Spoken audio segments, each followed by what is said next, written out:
spiritual interpretation of coincidences.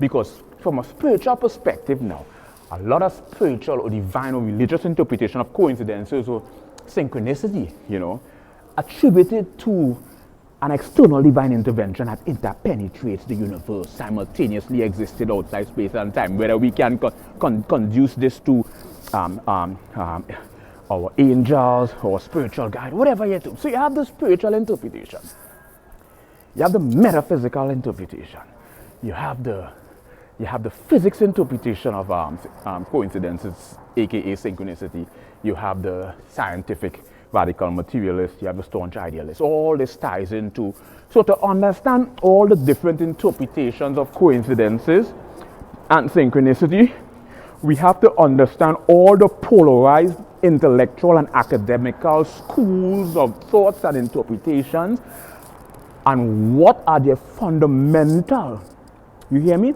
To understand coincidences and synchronicity, you have to understand all the mutually exclusive, all the disparate